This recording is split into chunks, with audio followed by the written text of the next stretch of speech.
Sri Mulyani menegaskan pemerintah akan mengelola utang secara hati-hati. Iya, hati-hati. Hati-hati jangan sampai itu utang dipakai buat rakyat gitu ya. Apakah begitu? Iya, hati-hati jangan sampai itu utang nanti dinikmati oleh sebagian orang-orang miskin gitu ya. Oh iya, hati-hati ya, hati-hati. Ya hati-hati. Pokoknya hati-hati, harus waspada. Ini utang 780 triliun. Hati-hati jangan sampai cukong, bohir, bandar, kapitalis gak kebagian. Apakah begitu? Kacau. Hati-hati ya, hati-hati. Hati-hati. Jangan sampai ya kan oknum pejabat oligarki nggak kebagian, nggak kecepretan gitu ya. Hati-hati gitu ya. Konoha, Wakanda atau apalah namanya seterahlah. Nggak ada capek-capeknya. Kayak nyedot kantong rakyat, nyedot uang. Makin banyak anak umat Islam yang subscribe media-media Islam daripada kita subscribe media-media maksiat. Assalamualaikum warahmatullahi wabarakatuh. Jumpa lagi Al-Fakir Abi Faisal pada kesempatan hari ini saudara, 20 Agustus 2025, hari Rabu. Bagaimana keadaan saudara dan keluarganya? Semoga semuanya sehat walafiat, mulia, barokah, amin. Allahumma amin. Masih panjang umur perjuangan, panjang umur perubahan, panjang umur juga hutang negara. Saking panjangnya itu utang ya kan, sampai nilainya akan tarik utang 781 T. Pertanyaannya, ini yang bayar siapa bos? Rakyat. Ntar rakyat ada royalti, ada pajak. Kayak yang terbaru tuh, kafe-kafe dimintain royalti, dimintain itu, dimintain royalti musik segala macam preketek. Terus ada amplop kondangan dipajakin. Emang gak cukup PBB yang naiknya itu sampai ratusan persen? Emang gak cukup? Terus apalagi PPN aja naikin 100%. Ya PPN, jangan PBB, jangan PPN naikin 100%, bea cukai rokok naikin 100%, naikin semuanya 100%. Ya kan, itu cara membuat rakyat lama-lama punah, ya kan. Kalau nggak bisa pakai cara nuklir nih Indonesia, dia nuklir aja oleh presidennya sendiri atau pemimpin sendiri atau bagaimana ya nggak tahu lah, ya kan. Kalau nggak bisa pakai cara nuklir, di genosida aja umat Islam di Indonesia atau rakyat Indonesia, ya susahin aja, susahin terus, susahin dengan pajak-pajak, dengan utang-utang nggak jelas, utang-utang yang peruntukannya buat apa, sumbernya dari mana. Miskin banget kah Indonesia? Semiskin itukah bangsa ini? Punya nikel, punya emas, punya uranium, punya batu bara, punya gas, punya sumber daya alam, punya bahkan hal yang paling kecil geotermal, panas bumi energinya, punya listrik, punya batu bara, punya semuanya punya. Terus apa lagi yang kurang? Oh ternyata BUMN, sumber daya alam ternyata nggak dikuasai negara ya? Apakah begitu? Dikuasai asing, cukong, bandar, bohir, kapitalis, komunis, apakah begitu? Oh pantas aja lah. Kalau memang benar seperti itu, sumber daya alam dikuasai asing, swasta, ya pantas aja lah nyari utangan. Karena di dalam negara kapitalis sumber pendapatan cuma dua: utang, pajak, utang, pajak. Nah sementara sumber daya alamnya pura-pura nggak lihat. Nah pura-pura buta ada tuh, pura-pura telinganya pura-pura budek lah tuh, ya kan.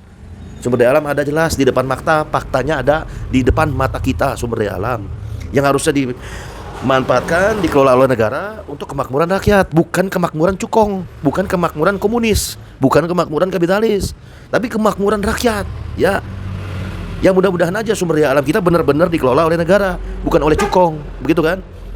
Pokoknya inilah hasil dari pidato hidup Jokowi, hidup Jokowi. Hasilnya presiden yang baru menjabat belum juga setahun atau berapa, Prabowo Subianto berencana nambah utang sebesar 780 triliun dalam rancangan anggaran pendapatan belanja negara APBN RAPBN 2026. Angka tersebut luar biasa besar, terbesar sejak masa pandemi COVID-19. Jika dibandingkan dulu pembiayaan utang tahun 2025 yang hari ini 700 triliun, maka catatan historis menunjukkan pemerintah pernah menarik utang 870 triliun pada tahun 2021. 690 triliun pada 2022 dan 400 triliun 2023 dan 500 triliun di 2024. Seperti biasa, Menteri Keuangan terbaik atau apa? Sri Mulyani menegaskan pemerintah akan mengelola utang secara hati-hati. Iya, hati-hati. Hati-hati jangan sampai itu utang dipakai buat rakyat gitu ya. Apakah begitu? Iya, hati-hati jangan sampai itu utang nanti dinikmati oleh sebagian orang-orang miskin gitu ya. Oh iya, hati-hati ya, hati-hati. Ya hati-hati, pokoknya hati-hati, harus waspada. Ini utang 780 triliun. Hati-hati jangan sampai cukong, bohir, bandar, kapitalis gak kebagian. Apakah begitu? Kacau. Hati-hati ya, hati-hati. Jangan sampai ya kan oknum pejabat oligarki gak kebagian, gak kecepretan gitu ya. Hati-hati gitu ya. Konoha, Wakanda atau apalah namanya seterahlah. Gak ada capek-capeknya. Kayak nyedot kantong rakyat, nyedot uang rakyat. Saat rakyat itu berjuang merintis usaha, negara nggak pernah hadir. Tapi giliran usahanya udah maju, negara baru hadir. Itu namanya apa? Pajak. Sekarang ngincer lagi pajak pedagang eceran, pajak influencer, pajak preketek-preketek yang semuanya intinya bikin nyesek. Sementara sumber daya alam di negeri kita yang ada faktanya di depan mata itu nggak dikuasain oleh negara untuk kepentingan rakyat. Gimana? Padahal yang udah kan begitu. Sri Mulyani itu, Sri Mulyani ikut tuh, lihat tuh, jangan ikut, lihat tuh Sri Lanka, gara-gara jebakan utang, hancur, ya kan, bangkrut, ya kan, jelas ya. Utang luar negeri merupakan senjata ampuh yang menjadi andalan negara kapitalis dalam menguasai negara berkembang. Lihat Sri Lanka, lihat Yunani, bangkrut semua. Utang semakin bengkak, semakin menyulitkan negara peminjam untuk bisa melunasi utangnya. Ya kan, itu udah biasa, itu udah hal-hal yang sangat biasa, sangat normal gitu loh. Pasti akan lunasin gitu kan. Mencekik mengang, belum lagi bunga utangnya, ya kan. Bahkan gak jarang negara-negara seperti Yunani, seperti Sri Lanka itu menggadaikan aset nasionalnya, kemudian harus menggadaikan surat utang negara, ya kan, surat utang ini atas nama preketek, ya kan.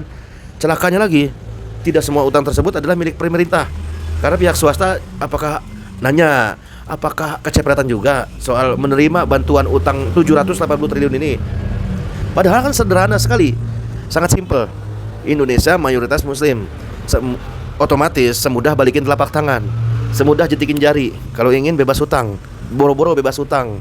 Yang ada juga malah kejar tayang, mau nambah utang lagi, ya kan. Nyusahin utang yang sebelum-sebelumnya aja belum tentu bisa, ini nambah lagi utang.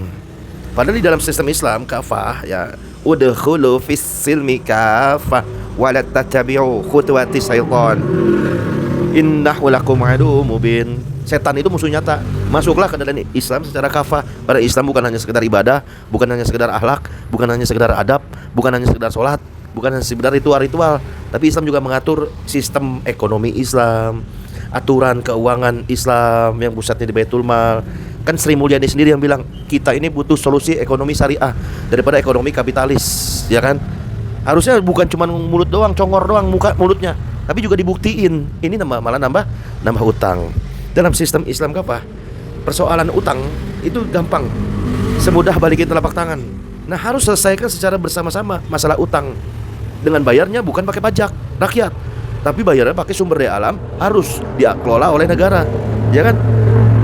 Kalau misalnya tetap berutang juga, ya ini makin mengkokohkan, makin menguatkan prediksi dari Presiden Prabowo itu 2019 dulu bilang Indonesia bubar 2030. Jangan bicara 2030, tahun depan aja 2026.